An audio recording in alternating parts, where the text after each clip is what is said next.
Bienvenidos a Romelina lo explica todo. Para esta semana les traigo las últimas lecturas del mes de abril, así que empecemos.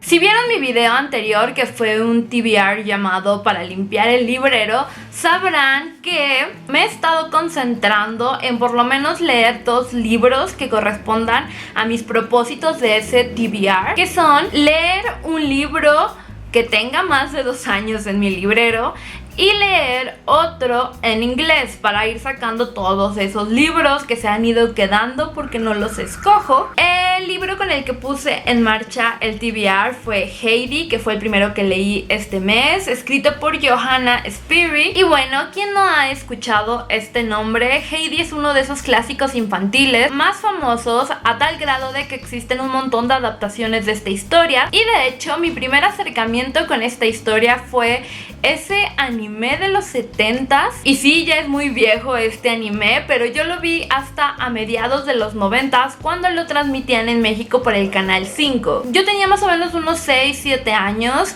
y su opening fue algo que jamás olvidé. Con ese tremendo referente, la verdad nunca se me pasó por la cabeza leer el libro hasta que lo vi como parte del box set de Puffin in Bloom de Penguin. Lo vi con descuento e inmediatamente le dije a mi papá que ya sabía que quería que me regalara en mi cumpleaños. Y bueno, ya lo tenía en mi librero, pero aún así le estuve rehuyendo un poco a la lectura porque es un libro en inglés y como ya les he contado un montón de veces en este canal, yo apenas estoy comenzando a leer novelas completas en este idioma. Pero bueno, ya tenía bastante tiempo en mi librero, por lo que decidí que ya era hora. Ahora hablemos de qué va este libro. La historia comienza con Deri, una joven mujer que va muy apurada por un camino que va montaña arriba desde un pueblo suizo en compañía de su sobrina pequeña. Esta niña se llama Heidi y tiene 5 años. El plan que tiene Deri es dejar a la niña con su abuelo que vive en las montañas,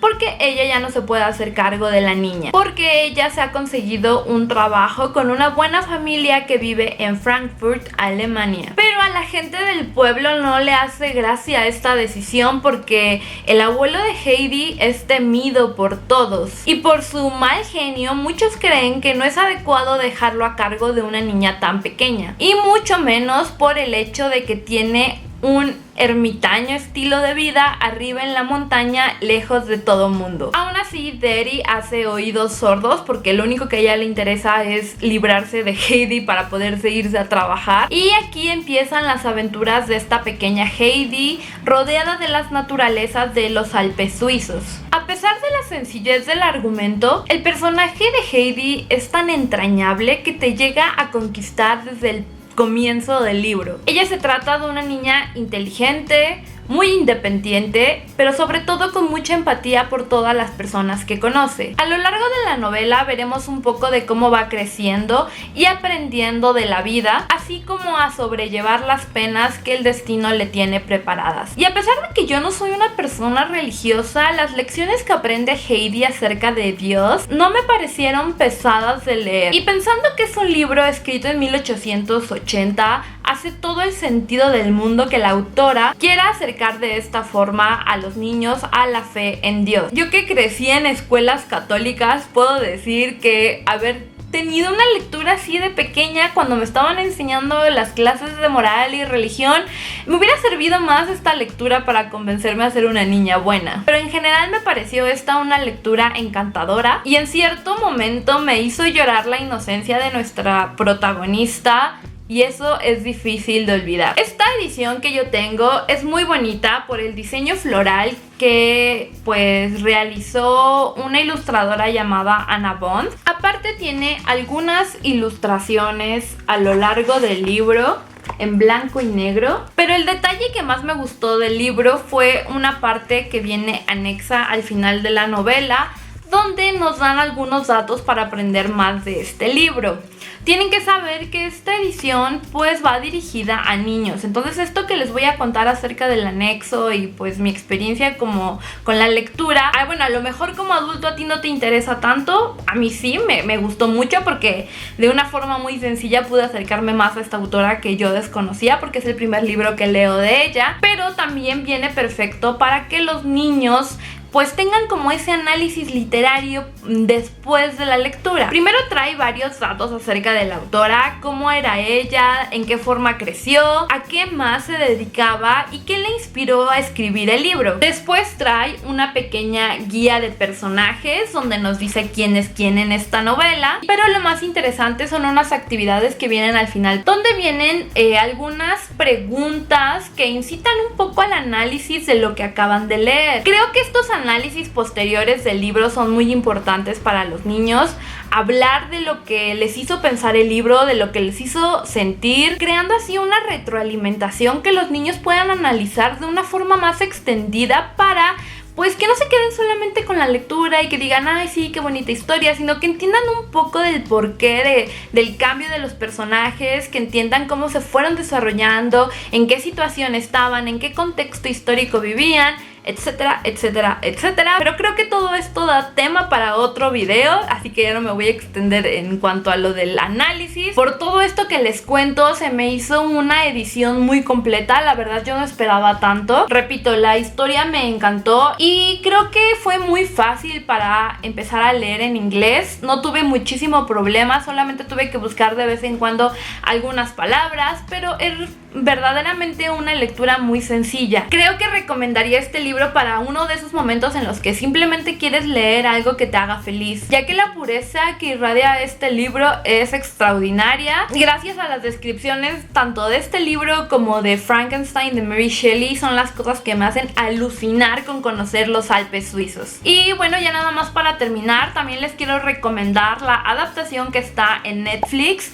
que vi justo después de terminar el libro y que me gustó muchísimo. Cambian un poco la historia para darle un poco más de realismo y crudeza, pero no molesta ni nada. O sea, me hace sentido los cambios que hicieron ellos en la historia. Se siente toda la ambientación muy real. El querer ver esa película fue una de las cosas que me impulsó a ya leer el libro y lo agradezco. Tanto la película como el libro me encantaron. Pero como no todo es felicidad en esta vida, después me decidí a leer Rebelión en la Granja de George Orwell, otro gran clásico de la literatura. Tengo que decir que no me gustan nada las distopías, pero ya tenía mucho rato en mi librero y siento que es como un libro obligado, entonces fue por lo que ya me decidí, era ahora o nunca. El argumento es bastante sencillo. Los animales de una granja se organizan para levantarse en rebelión, ya que están cansados de ser explotados por el humano que es dueño de toda la granja. Así que se organizan, empezando con los cerdos, que son los animales más listos de la granja, para pues ya levantarse en contra de los humanos. Y después de tanto soñar con esta libertad y de organizarse, lo consiguen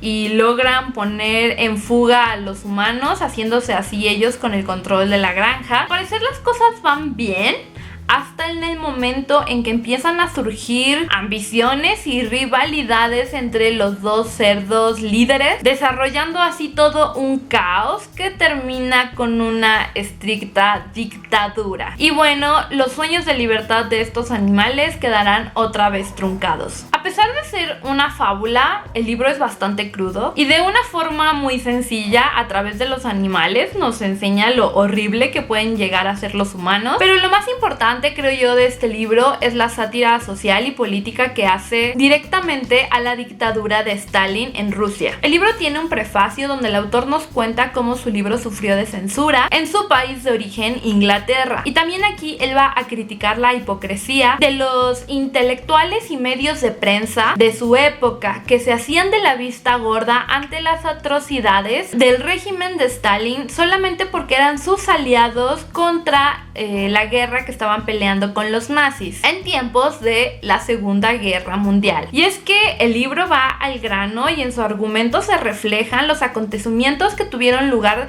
justo después de la Revolución Rusa. El cómo Stalin traicionó estos ideales de libertad y corrompió el socialismo para dar lugar a una dictadura. Este tema es muy importante porque la Revolución Rusa fue uno de los acontecimientos más importantes del siglo XX y la influencia de este movimiento se expandió a varias partes del mundo, cambiando así la forma en que se desenvolvieron distintas sociedades. Pero también fue un movimiento que impactó cultural y artísticamente. Ahí bien tenemos el ejemplo de nuestros muralistas mexicanos que se influyeron de estas ideas. Así que creo que de cierta forma este es uno de esos libros obligados para todo joven y creo que es perfecto para adentrarse de una forma muy sencilla a temas tan complejos, o por lo menos para mí, como los sistemas, doctrinas y movimientos políticos, económicos y sociales. Y oigan, aparte este libro también está muy tétrico. Eso de imaginar cerdos aprendiendo a intentar caminar en dos patas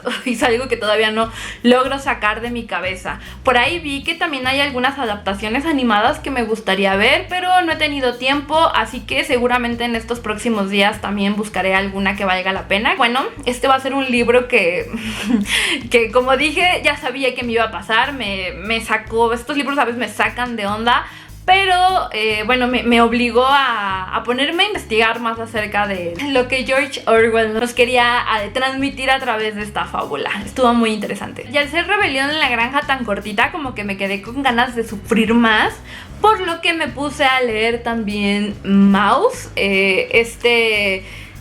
pues cómic. Está escrita e ilustrada por Art Spiegelman y la verdad este no es un libro que yo haya comprado, es un libro que compró mi novio, pero pues ahora con el TBR me pareció perfecto porque también es un libro que ya tenía bastante en el librero y aparte venía en inglés, entonces bueno, creo que cumplía como con los dos requisitos para no hacerme concha con lo del TBR. El cómic de Maus fue publicado, no sé si fue mensualmente, pero bueno, fue publicado a través de una revista llamada Raw entre 1980 y 1991.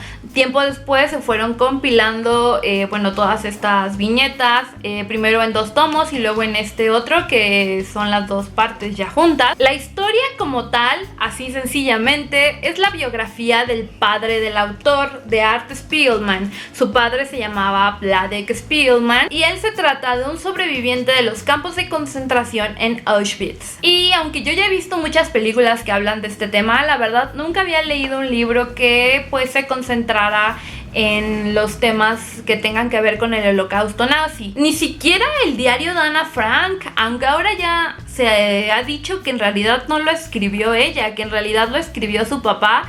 Y creo que esto me quitó un poco de las ganas que tenía de leer ese libro. Como que ahora me la pienso 2 veces si darle la oportunidad o no. Pero bueno, este sí que me llamaba, aunque aún así me seguía dando miedo. Y es que simplemente pensar en estas historias que nos cuentan en este tipo de anécdotas de la gente sobreviviente a este holocausto me parecen sacadas de un cuento de terror, y nomás con ponerme a imaginar el uniforme de los soldados nazis se me pone la piel chinita de terror. Pero al ser un cómic, creo que se suaviza un poco todos esos horrores de cierta forma. En este libro se representan a los judíos como ratones y a los nazis como gatos, mientras que los polacos los ponen como cerdos. Una vez más tenemos tintes de fábula como los que vimos en la Rebelión en la Granja, y creo que con esta decisión de los personajes se simplifica la complejidad que tiene que ver con el holocausto. La historia va y viene del presente al pasado. El autor se dibuja a sí mismo con su padre mientras él está contando las historias de pues lo que él pasó, sobre todo en estos campos de concentración, por lo que en algunas viñetas vamos a ver a su padre ya de la tercera edad, mientras que en otras nos van a mostrar a un Vladek joven y cómo era su vida incluso antes de la guerra. Y es que esta historia de los padres de Art Spiegelman es digna de ser contada. Es una locura todo lo que este señor pasó y la forma en que sobrevivieron no solamente él, sino también su esposa en todas las etapas de su cautiverio. Y a pesar de que perdieron a prácticamente toda su familia, el que hayan sobrevivido los dos es como un logro, un milagro. Nos cuentan en el cómic desde cómo se conocieron sus padres en Polonia. Su mamá era una joven hija de una familia de millonarios y él un vendedor que iba levantando su negocio. Vladek tiene que enlistarse al ejército porque lo mandan llamar porque empieza la guerra, hasta que termina en un campo de prisioneros donde un amigo lo ayuda a salir, solo para regresar a casa y ver cómo su familia era desposeída de todos sus bienes por los nazis. Después nos va a narrar el tiempo que pasó con su familia viviendo en el gueto, para terminar con pues los horrores de Auschwitz y sus hornos. Al mismo tiempo que nos van contando todas estas cosas del pasado, vamos conociendo también la personalidad de los personajes en el presente. Y es curioso y contradictorio conocer a Vladek ya como un señor de la tercera edad, porque es un señor maniático, obstinado, avaro y también algo racista. Algunas de estas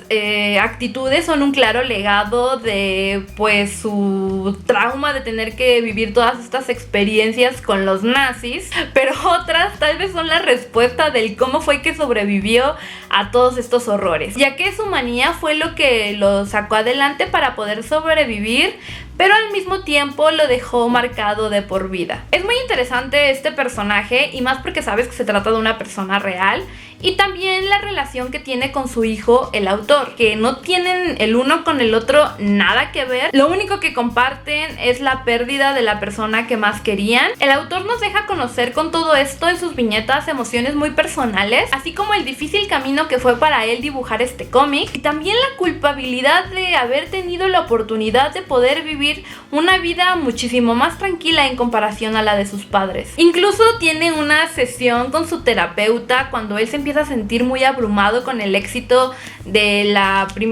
del primer tomo del libro, al empezar el segundo tomo, donde hablando con su, no sé si era un psiquiatra o un psicólogo, pero bueno, ahí tocan el tema de cómo el dolor es subjetivo y que aunque uno haya tenido que pasar por cosas más difíciles que el otro, eso no le resta importancia al dolor personal. Entonces, como ven, el libro engloba varios temas. No solamente habla de judíos y nazis, sino que también toca temas de la depresión, el amor y la familia. Me he quedado con ganas de saber más de este libro, todos los simbolismos que hay detrás de la elección de los personajes, por qué ratones, por qué gatos, muchísimas cosas más que me hubiera gustado saber del autor. Y bueno, investigando vi que existe otro libro que él sacó después llamado MetaMouse, donde él explica todas estas preguntas que han tenido los lectores acerca de su obra. Espero conseguirlo pronto. Y bueno, les voy a enseñar un poco de el dibujo de este cómic. Creo que la historia no es tan difícil de leer por esta elección que hace de deshumanizar un poco a los personajes, representándolos como gatos y ratones, pero aún así nos encontramos con imágenes muy crudas como esta. Bueno, esa es alguna, vean las guardas también. Aquí tenemos a los ratones, pues con sus uniformes del campo de concentración.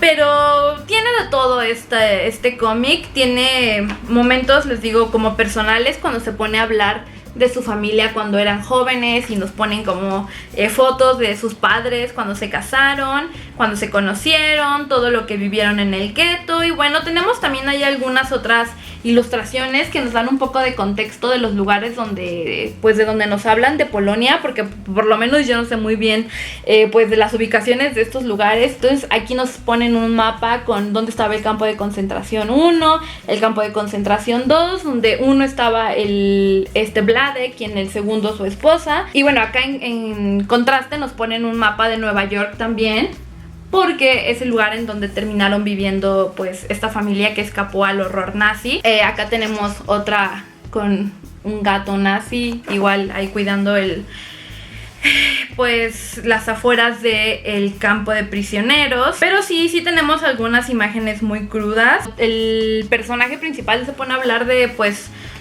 todo lo que pasa con que sabían que los estaban quemando en los hornos, y los viajes que hacían en estos trenes donde no todos sobrevivían Es muy difícil de leer, pero no al grado del Pianista o de otras películas que sí me han hecho llorar a mares. Creo que sí es bastante más suave esta obra. Y por acá les dejo otra pequeña muestra de los dibujos. Me gustaría mostrarles de mejor forma, pero ahorita ya no tengo mucho tiempo.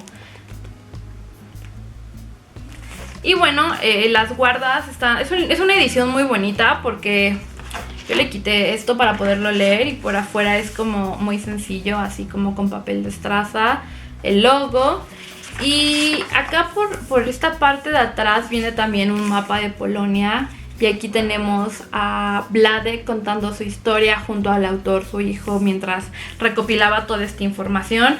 Se me hace un libro muy bueno. Creo que es un libro con el que también a lo mejor los jóvenes se pueden también acercar de forma fácil a toda esta historia de la Segunda Guerra Mundial y pues todo el sufrimiento del Holocausto. Me gustó bastante y sin duda voy a conseguir esa otra recopilación llamada MetaMouse para quitarme todas mis dudas que me dejó este libro. Y ya para terminar, también leí este segundo tomo del manga de Sakura Card Captor que está sacando Kamite en esta edición de lujo que es hermosa. Vean los detalles.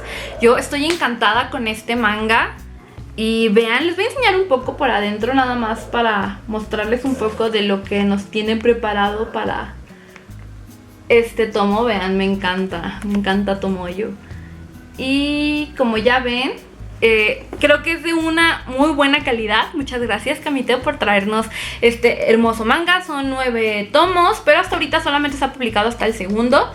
Y está increíble, vienen con sus tarjetitas para hacer un póster más grande. Y bueno, este segundo tomo no me decepcionó, me gustó tanto como el primero, del que ya les conté en algún otro video de últimas lecturas. Y estoy encantada, quiero más y más, Kamite, por favor, no te tardes en sacarlos, porque ya quiero acabar pronto con este manga. Sé que no va a ser pronto, pero sí lo quiero ir leyendo mientras vaya saliendo, cada que vaya saliendo cada uno de los tomos, porque no me quiero quedar con ninguno. Cuando salió Scott Pilgrim lo empecé a coleccionar en pastadura a color y tengo ahí mi colección incompleta porque me falta el tercer tomo y no puedo seguir leyendo los otros porque no conseguí ese último. Así que por favor, reediten sus publicaciones, Kamite, porque son hermosas y todo el mundo las quiere. Y bueno, ahorita ya ando tan obsesionada también con el manga que ya empecé a ver el anime, así que en los próximos días todo va a ser Sakura, Sakura, Sakura. Pero bueno, con esto terminamos el video de hoy. Si tú ya leíste alguno de estos libros, por favor déjame en los comentarios qué fue lo que más te gustó, qué no te gustó, porque yo quiero enterarme de sus opiniones. Si te gustó el video, por favor dale like, o si tú eres nuevo y te gustó el video, también suscríbete al canal para que puedas ver otros parecidos a este. También recuerda darle a la campanita para que YouTube te avise cuando tengo un nuevo video. Por acá te voy a dejar mis redes sociales para que sigamos platicando por allá y para que te enteres de lo que estoy leyendo en tiempo real. Eso es todo por hoy y espero verlos pronto aquí en algún otro video. ¡Hasta luego!